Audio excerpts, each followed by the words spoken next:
Hi everybody, welcome back to my channel, Beauty on a Budget. My name is Heather, and today's video I'm going to show you how I do my meal planning for the month. I know some people like to do meal planning for the week. I've got my stuff, I know I did a video on it last January, I believe, about the same thing. And so meal planning for my house is always different. So you have to look at your family and how you do things. So for my house, with the way my kids are busy, I've only got two still living at home. We had four. But it's me and my husband, we don't eat breakfast. When my kids were little, mornings were always so busy and rushed for us that I always made, quick, simple, something for breakfast that the kids could grab and go.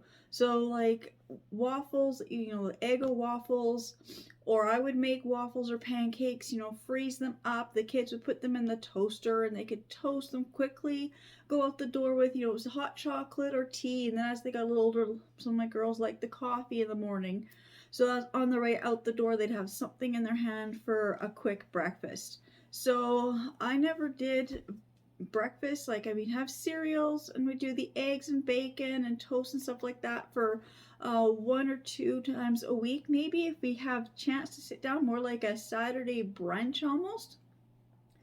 And then same with lunches for my house. My kids were in school, so they had to take their lunch to school. So for lunches, I would purchase whatever they wanted for lunch. So mostly it was burritos, pizza pops, that type of stuff, with a piece of fruit, some type of a snack item, like a little treat thing, like cookies, or little, I don't know, those little bags of little candies, whatever they were called. And there was so many, like the fruit by the foot, fruit roll-ups, various things like that. I also, when my kids were little, would make fruit roll-ups for them to take. Very easy to make. And cookies, I made the cookies. Of course, as they got older, they wanted the store-bought stuff, like I don't know, whatever you buy at the store. I would just let my kids each pick a box. And I said, okay, what do you want? Like, we would go to the store Saturday or Sunday, grocery shopping. So, okay, now what do you want for the week for school?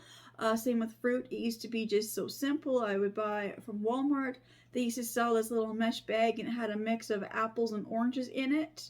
And then when they stopped selling that, or my kids would get tired of apples and oranges, and then we'd say, okay, now you've got like a week worth of school lunches. What fruit do you want? And we would let each kid purchase what fruit they wanted for the week.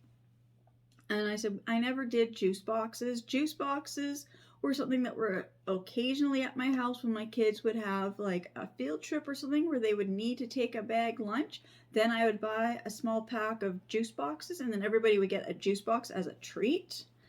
I just, most of the time, just a piece of fruit and bottled water, and then they'd have their pizza pop or the burrito or something like that. So mostly when I'm doing meal planning, my biggest stuff for meal planning is suppers. So I have this cookbook. I love this cookbook. This cookbook came out, I know I just read it and I can't remember what it says. I want to make sure I get it right. This cookbook came out in 2005. I got it secondhand for just a couple dollars. I've had this one probably, would that be right? 2005. See, I'm trying to think when I probably got it about 2010. So I've had this cookbook since about 2010. I had another one of these big batch cookbooks. I love these big batch cookbooks. Now this one I ended up keeping because it's a smaller one. I've had so many that are like these fat ones, and they've got all like your different things like breakfast, lunch, suppers, how to prepare and freeze and stuff, which I love that type of stuff. But I kept this one because this one was just this simple, more like suppers. So it just has beef, chicken, and pork. So what I like is, so in here, if I go to this one, I don't know if you can see, but there's the ones that are highlighted. Those are the recipes that I love. Those are the ones that I cook all the time. And then the chicken ones, yeah, there's quite a few of the chicken recipes. I don't know how easy it is to see the yellow highlighting. I don't think there's much for pork. I don't know if we cook. No, not really. But there's not even that many pork recipes. But again, I've highlighted the ones that I cook all the time. But what I like about these is, I'll just open any one of these recipes. And it's got it where you can have it's got the ingredient list. And then it tells you if you want to make it for 1 meal, 4 meals, 6 meals, or 8 meals. So in the same amount of time I can make one meal, I can actually go and make 8 meals. Now I did find that some of these, it does, when I first started doing this big batch cooking, at first it's like, okay, I gotta go to the store and I gotta buy this many pounds of meat and this many pounds, like this many pounds of beef, this many pounds of chicken, this many pounds of pork. And it seemed like it cost a lot up front, and then I had to buy all the containers to those freezer Ziploc bags and those other freezer metal containers with those cardboard type lids. And I found that the initial cost was a lot up front. So I started when I started doing my big batch cooking, I wouldn't be making the 8 meal ones, and I wouldn't be making a lot of them. I would do maybe like take the recipe and maybe double or triple it and then freeze it right away. But I really started getting into this type of stuff when my kids all hit school, and I realized, well, when I started my day home and I realized, okay, I've got kids here till like past supper time some nights, and I just needed to be able to make a quick supper so I can just put supper in the oven and not have to think about it. Same with my slow cooker. I love my slow cooker. I can start making food, kids are heading out the door for school. I can throw everything into the slow cooker and have it cook all day, so by the time they get home after school and we're ready for supper, supper's cooked. I don't have to think about it. So what I did was I went through this cookbook, and I've actually wrote down, so if I can find it, actually the first page, because I ripped the other pages out. I've got some other stuff here. Let me just see if I'm just going to grab a pen and just got something written here that I got some dates written here, and it's just, I'll just scribble it out just so you can't see. I don't know, it's just important dates that were important a couple months back. But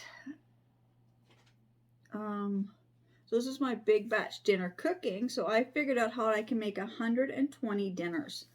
And of course, this cookbook here that I was using has stuff for beef, chicken, and pork. So I've got my beef dinners, my chicken dinners, and my pork dinners.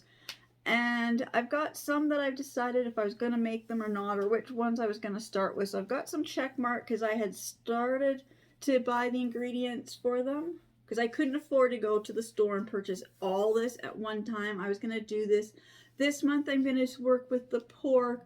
Or one of them, I heard of the beef. I said, no, I'll do the beef. The beef is usually the easiest because hamburger is the cheapest thing. And then it would be the pork and the chicken. I would do a mix of the two next month, like, slowly, because I've got nothing left in my freezer right now for prepared meals. But so I had figured out, so my beef, and I was going to make each of these doing the 4 meals. So my beef, I've got 10 recipes. If I do the 4 meals, that gives me, 40 meals in total. Although I've got written down, I've got it's a total of 48 meals that I've got here. I must, this is my calculation up here, but then the amount of meals I actually have written down. So there's 48 beef meals I'll be making. My chicken, I found 15 recipes, and each recipe will make 4 meals. So, and the same with the pork. I've got 7 meals, and it says I've got about 120 dinners written down here. I don't know if that calculation is quite right. I'd have to recheck my calculations because it says that it's oh no, that's page number. Oh, it says it was the total is 48. No, the page number of these, that's what it is. See, I wrote this down a couple months ago, so I don't even know what I've written here. It's little stuff is crossed out, and I've changed my mind on a few things. But so my meal, so I will be getting the ingredients for these things because I have no freezer Ziploc bags left. I've got none of those other freezer metal containers that you put your food in and then you can heat up in the oven. I've got none of those containers left. So again, I'm going into a new year. Any of my containers I had, I keep them for a while. Like I'll try to save them because you do spend a couple dollars on those metal containers. But it's the lids that you can never reuse those lids. And even the containers, like I put the food in, goes in the oven, we bring it out, we cut and serve it out of there. The knives go through the tin. So some of this stuff, how can I, cut costs on other things. And so these are the meals that I'm planning on making. These are not like a final decision. So I don't think that's 120 dinners. I don't know. I'd have to. It depends, because some of these I also have, some of these I'm going to make like 6 meals out of, or I can even do 8 meals. Also, when I was doing these big batch cooking, when they say they can make, like 4 dinners or 6 dinners, I find if I make the 6 dinner ones, I can actually put it into the smaller size pan. I can get a bigger amount, or you put it in a larger pan and you get smaller amounts. So it just depends on how you want to distribute the meals. Like if like there's certain things that your kids don't really like, well then I'm not gonna make bigger amounts of that. It's gonna be an interesting year with only within by the end of this year my son will be moved out probably. That's his plans anyways. He'll be 18 in May, so his plan is he wants to finish high school and then he wants to get a full-time job and move out with his friends. So I don't know when that's gonna happen. So that is where we are. So I still have just the one daughter still living at home. Me and my husband and one daughter is basically my son. Even though he lives at home, he buys all his own food. He makes all his own food. So I've really noticed our grocery bill has just dropped so much in the last 2 years. I said like my oldest two moved out. Now my son has his job and he's buying his own food. He's making his own food. And so, just everything in the house is changing. And so it just, I'm looking at some of these recipes. I'm like, I don't know if my daughter likes a couple of these. I know we had made some of these. I know I've got a couple here that I've starred because I can make these meatless ones. Like, if you, not so much the chicken ones, but some of these the beef ones, like it's a beef and a pasta. Well, if I take the meat out, then I've got like a vegetarian version, which was important because I had one daughter who went to be, went for a full year as a vegetarian. I think at the end of the year, she said there was a few things that she missed, but the one thing that she said she really missed was bacon. So she's still a partial vegetarian, kind of. She doesn't eat a lot of heavy meat. She doesn't eat meat. Well, I mean, even us personally, like I don't eat meat every meal. I probably eat meat maybe twice a week. So just a little different. So these are the meal plans that these are the meals I'm planning on making this month and into next month. So I've got my things. So I've got these ones. I said they're already check marked, so I must already have the ingredients for these.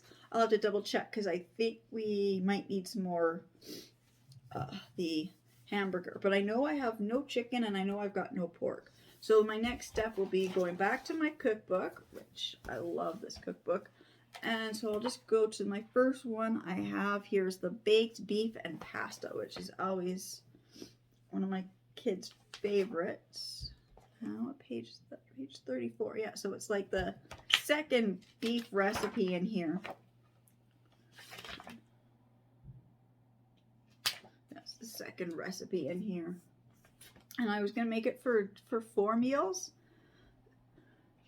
I'm just looking at it. So basically you just ground beef, onions, carrots, peas, garlic cloves, thyme, red wine, tomatoes, and then you use your pasta, which you keep uncooked. And then it tells you need your Ziploc bags, if you need a large or a medium, and how you sort this out. Now, I do mine a little bit different. See, I'm just trying to remember how it says to do this. Yeah, so for this one, it says you put your pasta in the one bag and then your stuff in your meat stuff in the second bag. Now for what I do is I actually do not put my pasta, because you're supposed to, do you cook the pasta?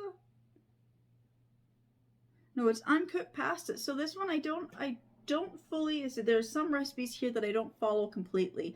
So for this one, it's saying that you have to have your pasta in a second Ziploc bag with your first Ziploc bag, and it's uncooked pasta. Now, if the pasta is cooked, then I could see adding it and freezing it, but because the pasta is not cooked, I'm not going to freeze my pasta. Pasta is something I always have on hand. So when I'm making these, so when I'm taking these out and I'm making my stuff, I don't need to worry about having the pasta in the freezer to go with these. So my pasta will be in my pantry. And then I'll cook the pasta while I'm defrosting and cooking the meat stuff. So there's some recipes that I find I don't need to really do, and it's saying to put these in your Ziploc bags. I will say I don't like to really do a lot of these in the Ziploc bags. I find for myself when I did the Ziploc bags, the zipper seals always seem to pop open on me in the freezer, and I would just end up losing so much of my stuff inside the freezer. So I actually went to those other metal or the other tin pans with the other lids, and then they can stack easier, because I found the Ziploc bags just took up more room for me in the freezer. Now if you have figured out how to do it that way. I found the Ziploc bags don't really work best for me. I mean, there's certain stuff I do use the Ziploc bags for. I find they work good for when I'm freezing my cut fruits and cut vegetables, because then it's nothing that can, like a sauce type stuff. I find the Ziploc bags with the sauce in it or anything more liquidy for me, I can't do it. I know you're supposed to stand them upright. I've tried that. I've had baskets or boxes in my freezer and trying to keep everything organized. I found that just didn't work for me. So putting them in the other containers, and you can stack the containers, works so much better.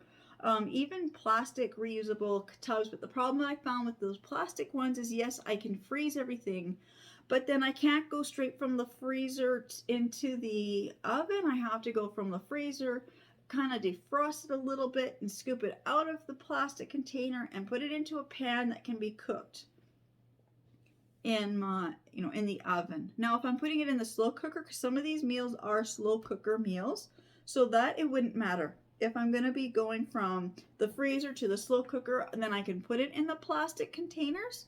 So that also helps me know which meals can go straight to the oven and which ones I'll be putting in my slow cooker. Depending on what type of a bag or something I put them in. I'm just gonna go look. Like, I like these because this is one thing about these is, like, these are these meals that you prepare ahead of time. So there's a couple different recipes in here, and so some of these are, you make your meals and you freeze them without cooking the product. Then you've got the meals where you prepare it and you cook it and then you freeze it. So there's a combination of the two, which I like. Let's see if I can find anything here. But I said one thing I like is the way this cookbook is laid out. So I can take any of these recipes and I don't have to make them freezer make ahead meals. I have just the basic recipes. The stuff in this cookbook, the reason I kept this one is the ingredients are mostly stuff I have on hand. I mean, I can open to any page. I'm like, well, do I have that? I mean, it's the meat I may or may not have today, but the basic ingredients. Like, here's this Bombay chicken, and it's just, so you need your chicken breast, margarine, mustard, honey, seasoning salt, chili powder, onion powder, curry powder, or a tandoori spice, black pepper. So I would say I don't have a tandoori spice, but I always have curry powder. So I can make these recipes whether or not I'm going to cook them and freeze them, or some of these you don't cook and you freeze, or I can just take this as a basic recipe and I can just prepare it right now today. Like I said, so this one, if you're making one meal, you need 2 pounds of chicken. If you're making 8 meals, you need 16 pounds of chicken. So as we said, I kind of like how you can vary, vary everything. Now, one thing I said about big batch cooking that I said I started big batch cooking and I did it slowly. So I would just take, okay, I'm making supper tonight. Okay, if I want to make any type of supper. And I started with the lasagnas, because lasagnas are one of those ones that, excuse me, that I do like, but there's a lot of prep work into it. You got to shred your cheese, you got to cook the noodles, you got to do all this other stuff. You've got to have everything lined up. So I would always say, okay, if I'm making lasagna, I will cook 4 boxes of lasagna, and then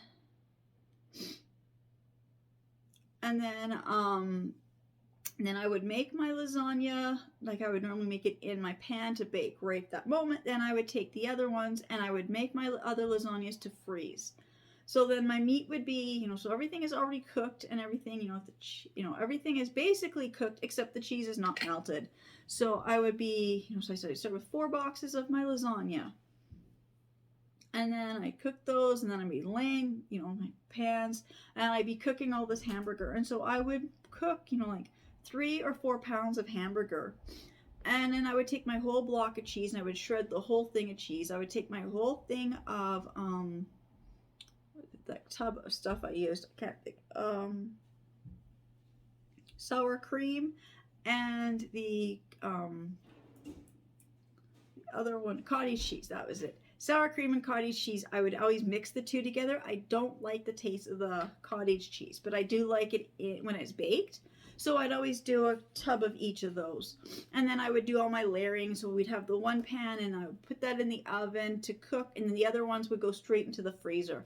Or I make another 1 or 2 to go in the freezer. And that's how my cooking started. My big batch cooking started was I always made supper. If I'm going to cook supper tonight, I'd like to at least try to double the recipe. So I've got supper tonight and tomorrow night. So I always made suppers, like larger meals, so I'd have a couple left over so I wouldn't have to make supper every single night. And then I'm like, well, I can actually start doing some of this big batch cooking and not realizing that there are like that people actually do that, and there's actually cookbooks. And when a friend of mine gave me actually she loaned me a couple of her cookbooks because I needed some new recipes and I just wanted to try some new stuff, but I couldn't afford to purchase the cookbook, but I liked some of her meals, so she loaned me some of her cookbooks. And one of them was this big batch cooking, and like I said, I gave it back to her, but it had like how to do your lunches and your breakfast. And so it was the breakfast ones were the ones that I really liked.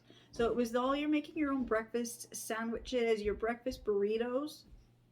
And those I love, and those I haven't made in quite a few years. So I want to get back into making those again too, because with those the kids can just grab them and take the, those breakfast burritos or the breakfast sandwiches. They're kind of like the Egg McMuffin type of a sandwich things. Like on an English muffin, your different types of meat, your cheese, and your egg. And then you don't put any condiments on it. You let the kids add the condiments later for what they want on. Some like mayonnaise or mustard or ketchup or whatever they want to put on it.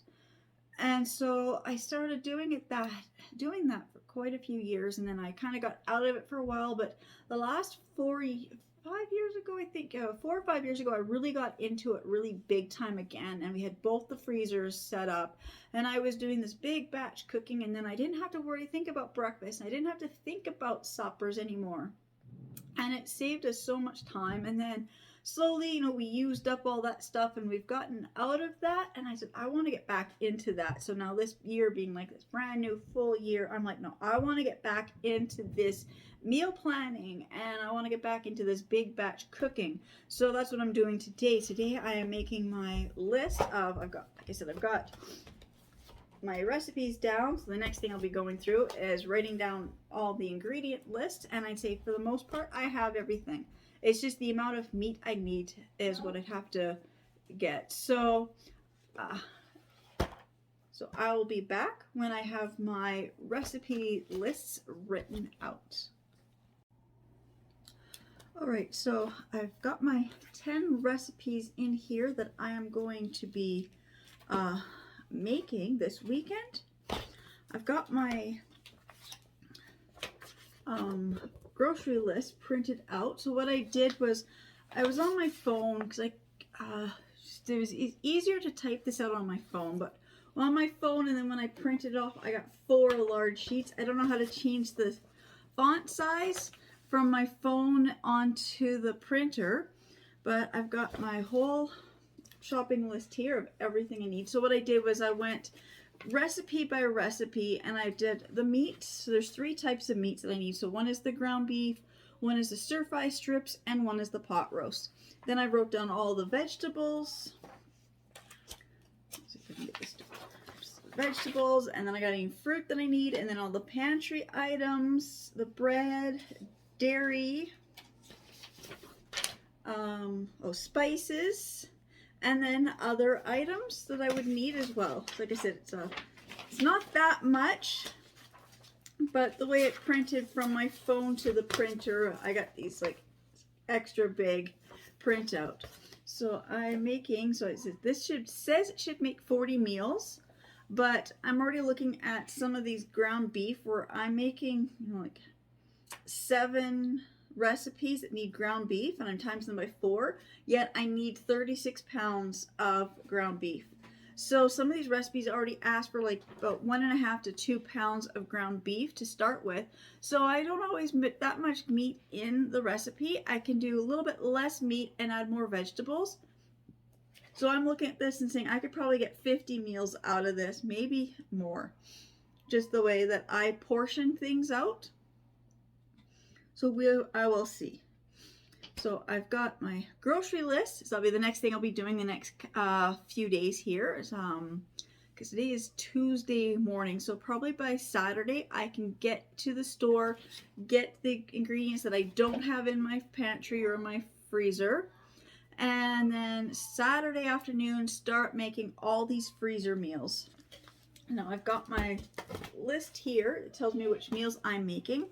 So I'm doing the 10 recipes that I'm making, and each recipe I'm going to be timesing by 4. So I'm doing a baked beef pasta, beef fajitas, hearty beef casserole, lazy man's lasagna, sloppy joes, spicy beef fajitas, sweet and sour meatballs, taco toss, traditional pot roast, and some mighty meatballs. So got this. So now I will go through here just so you can see like how much meat it says. This is where it kind of like, when I first started doing these big batch cooking like this is where it used to scare me. I would get out what recipes I wanted to make.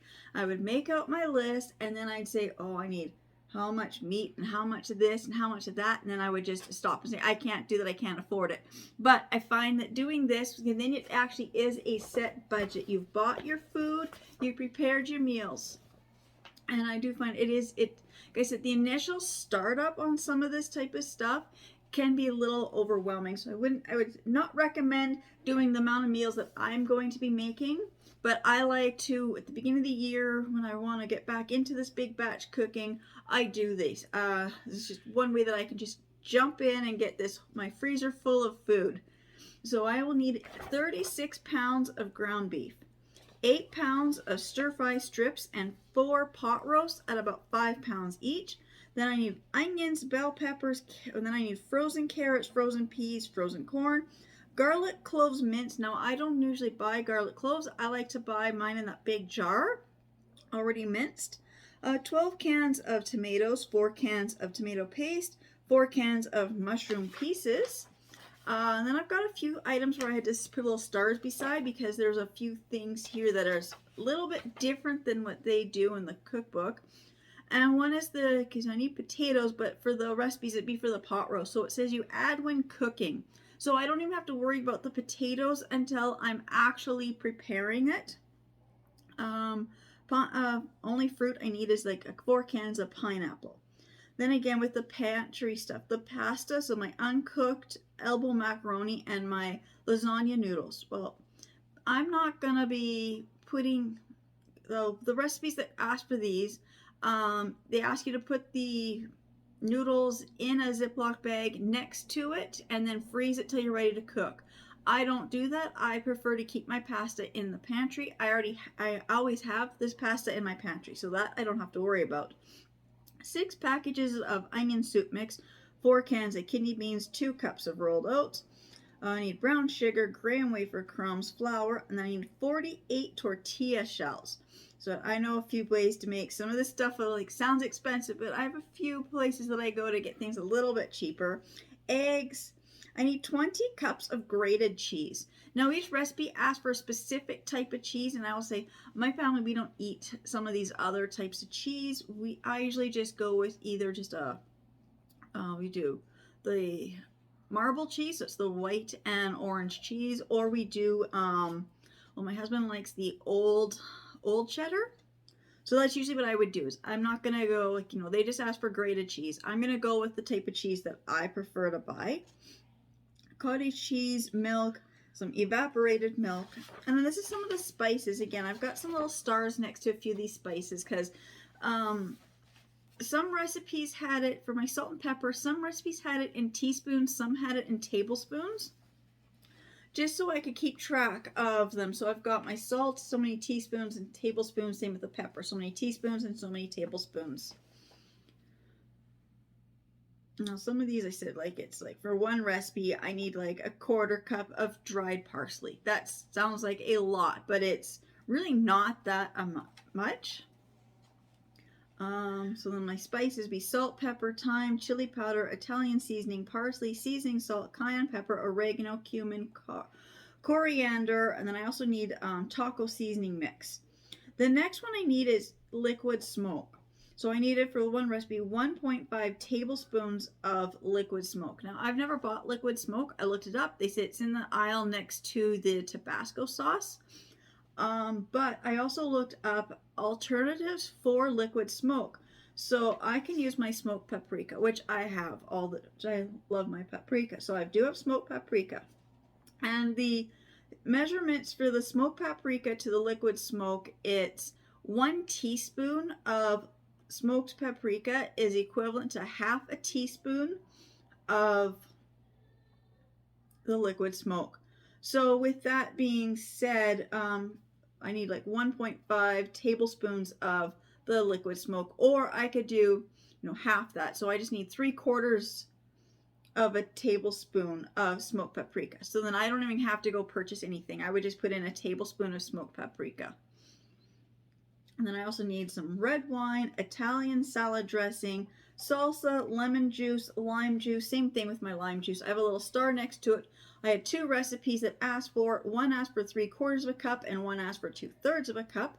That way I'm not trying to figure out math in my head. Sometimes it's just easier with certain amounts just to write down the 2 amounts.